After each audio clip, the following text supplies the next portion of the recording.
क्या आपने अपनी इनकम टैक्स रिटर्न फाइल कर दी है या आप अपनी इनकम टैक्स रिटर्न फाइल करना चाह रहे हैं या आप फाइल करना तो चाहते हैं लेकिन आपके पास वक्त बहुत कम रह गया है या आप कंफ्यूज हैं कि जनाब आपको अपनी इनकम टैक्स रिटर्न फाइल करनी है या नहीं करनी है और करने के बाद क्या जिम्मेदारी हैं और किन किन लोगों को जो है अपनी इनकम टैक्स रिटर्न को फाइल करना जरूरी है और अगर हमने इनकम टैक्स रिटर्न को फाइल ना किया तो टैक्स डिपार्टमेंट जो है वो आपके खिलाफ क्या क्या कार्रवाई कर सकता है। आज मैं अपनी वीडियो के अंदर इस सारी इंफॉर्मेशन के बारे में बात करूंगा।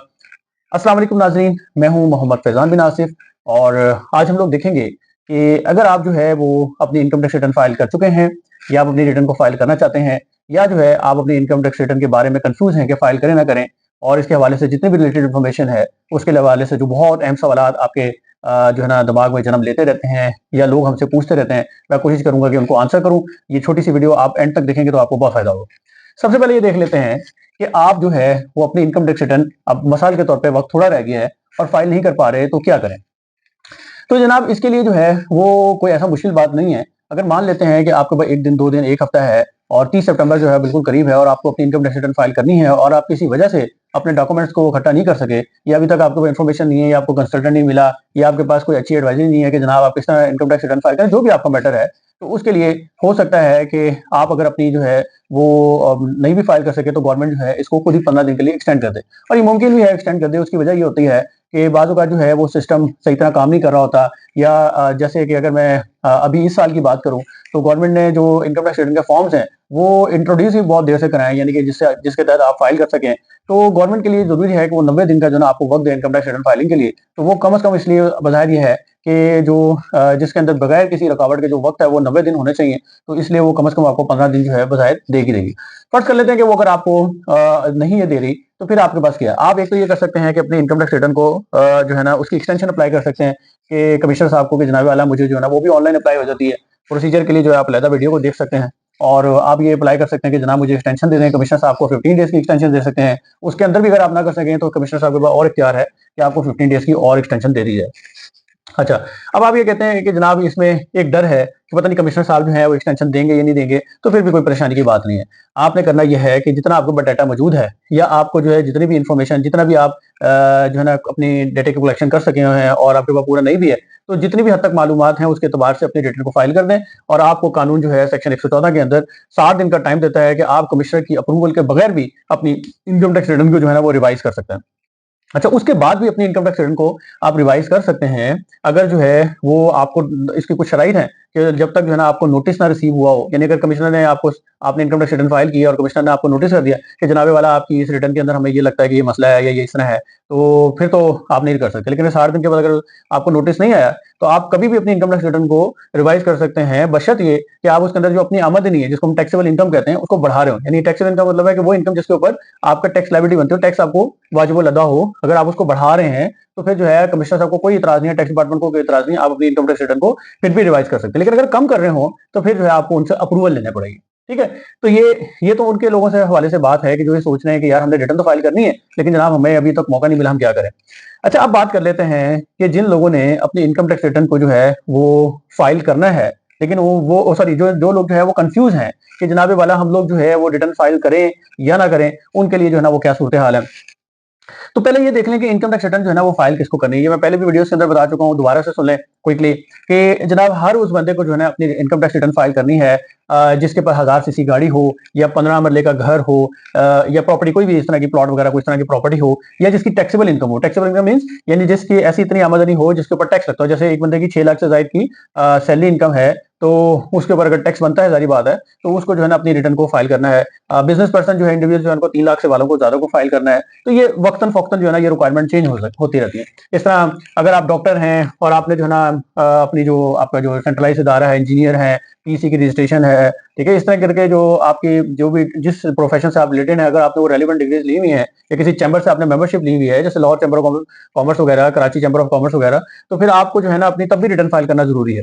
अच्छा, ये तो अब हमें पता लग गया कि ये रिटर्न फाइल करना जरूरी है, लेकिन इसमें कुछ कुछ जो है वो चीजें हैं। मिसाल के तौर पे इसमें एक ये भी बात है कि अगर मैंने एनटीएन नंबर यानी नेशनल टैक्स नंबर बना लिया है तो क्या मुझे तभी रिटर्न फाइल करना जरूरी है। तो जनाब वो ये इसके हवाले से तो 114 के अंदर मौजूद है कि आपको अपनी रिटर्न फाइल करना जरूरी है, लेकिन आगे चल के एक सेक्शन में ये बताया जाता है कि जनाब वाला के महज सिर्फ इस वजह से कि आपका जो है वो एनटीएन बना हुआ है और आपके पास प्रॉपर्टी है और लेकिन आप नॉन रेजिडेंट पाकिस्तानी हैं या आप विडो हैं या आप यतीम हैं तो आपको अपनी इनकम टैक्स रिटर्न नहीं फाइल करनी है। ठीक है, तो ये लेकिन अब मसला ये है कि अगर आपका जो है ना एक दफा एनटीएन बन गया तो आपको अब डिपार्टमेंट जो है ना बार बार परस्यू करेगा, चेज करेगा कि जनाब अपनी इनकम टैक्स रिटर्न फाइल करें, आपको मैसेज करेगा और जो है ना आपको ईमेल करेगा। तो अब इसमें एक बात तो पहले ये भी समझ लेनी चाहिए कि ये जो मैसेज या ईमेल आता है ये महज एक गवर्नमेंट की तरफ से आपको इतला दी जा रही है, मुतला किया जा रहा है, एडवर्टाइजमेंट है कि जनाब अपनी इनकम टैक्स रिटर्न फाइल करने का वक्त है, इसको फाइल कर लिया जाए, ये ना हो कि आपको पता ना लगे और देरी हो जाए। तो अगर जो है फर्ज करें कि आपकी जरूरत नहीं थी इन बातों को मद्देनजर रखते हुए, स्क्रीन पर भी आप देख रहे होंगे कि किन किन लोगों को जो है ना रिटर्न फाइल करनी है, तो अगर इसमें से आपको अपनी कंडीशन पूरी नहीं होती तो फिर आप ये कर सकते हैं कि आपको जब रिटर्न नहीं फाइल हुई और उसके बाद कमिश्नर साहब का ये नोटिस है कि जनाब वाला आप अपनी इनकम टैक्स रिटर्न को फाइल करें, तो आप उसके रिप्लाई में ये कह सकते हैं कि जनाब महज इन बातों की वजह से मुझे इनकम टैक्स रिटर्न फाइल करने की जरूरत नहीं है, क्योंकि ये कंडीशन मेरे के ऊपर पूरी पूरी नहीं होती। कैसी कंडीशन? जैसे मैं बता दिया कि जैसे मैं मूवेबल प्रॉपर्टी है लेकिन मैं नॉन रेजिडेंट पाकिस्तानी हूँ, मैं अगर कोई बंदा कोई खातून विडो है या कोई बच्चा बंदा जो है यतीम है, ठीक है, और वो 18 साल से ज्यादा का नहीं हुआ, तो इसकी बुनियाद पर आप उनको रिप्लाई दे सकते हैं। लेकिन इसमें एक मसला है कि आप रिप्लाई दे देंगे और रिप्लाई देने के बाद जो है वो कमिश्नर साहब के साथ, टैक्स डिपार्टमेंट के साथ कॉरेस्पॉन्डेंस बहुत मुश्किल है। तो फिर उस सूरत हाल के अंदर लोग सोचते हैं कि यार इससे बेहतर इनकम टैक्स रिटर्न फाइल ही कर दो। इंडिविजुअल को क्या इतना ज्यादा डिपार्टमेंट चेज नहीं करता रिटर्न फाइल होने के बाद, क्योंकि उनको एक नंबर भी गिनना है कि जनाब हमने कितने लोगों के रिटर्न को फाइल करवा लिया है। इंडिविजुअल के रिटर्न से वो कितना को जो है ना वो टैक्स निकाल लेंगे, कितने को मामला को सीधा कर लेंगे। अच्छा, अब बात कर लेते हैं सबके लिए कि चाहे आपने इनकम टैक्स रिटर्न फाइल कर दी है और सारी चीजें हैं, तो उसके हवाले से क्या चीजें हैं।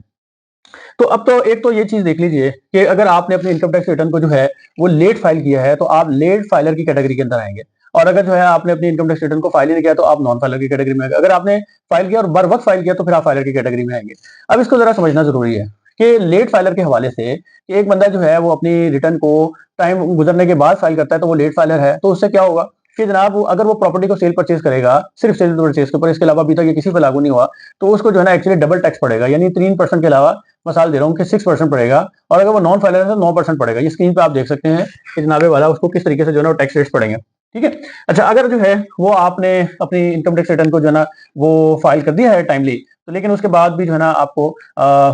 जो सॉरी अपनी इनकम टैक्स रिटर्न को जो है अगर आपने जो है वो फाइल नहीं किया है तो खाली इसके अलावा भी जो है ना आपको बहुत सारे मुश्किलात का सामना हो सकता है, जिसके अंदर से एक ये मुश्किल है कि आपका जो कैश विड्रॉल है बैंक से, अगर आप वो करेंगे 50,000 से ज्यादा पर डे, तो उसके ऊपर जो है 0.6% जो है आपको कैश विड्रॉल के ऊपर जितनी अमाउंट है ग्रॉस के ऊपर टैक्स पे करना होगा, एज अ विद होल्ड उसको कराना होगा। आपके एजुकेशनल कोई एक्सपेंस है बच्चों का आपका अपना, तो उसके ऊपर जो है आपको 5% जो है टैक्स पड़ सकता है। इस तरह के बहुत सारे मामला हैं जिसकी वजह से फिर लोग ये सोचते हैं कि हम लोग फाइलर हो ही जाएं, और कंसल्टेंट भी ये रिकमेंड करते हैं कि बेहतर है कि आप फाइलर बन जाए।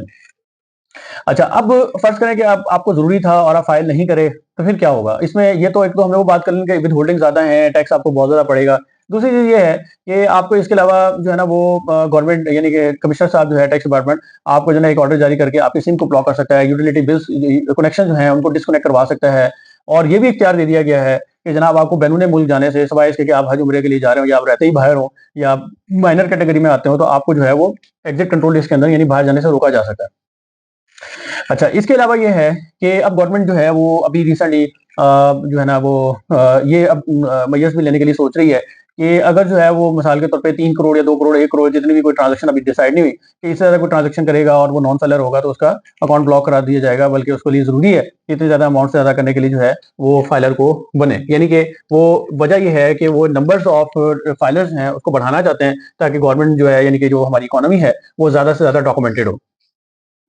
अच्छा, अब इसमें चूंकि बहुत सारे मसाइल भी हैं, अहम बातें भी हैं। मिसाल के तौर पे गवर्नमेंट ऑफ पाकिस्तान जो है उसने ये भी ऑब्जर्व किया है कि हमारा जो इन हैंड कैश जो रोटेट हो रहा है, कैश जो सर्कुलेशन के अंदर है, वो 25% है टोटल इकोनॉमी का, यानी कि बहुत ज्यादा है। जिसकी वजह से ये बहुत जरूरी है कि इस तरह के मैयर्स को लिया जाए और लोग जो है ना वो थ्रू बैंकिंग चैनल ट्रांजेक्शन करें, ताकि जो है वो कैश ज्यादा से ज्यादा जो है ना कम से कम जो है वो यूज हो।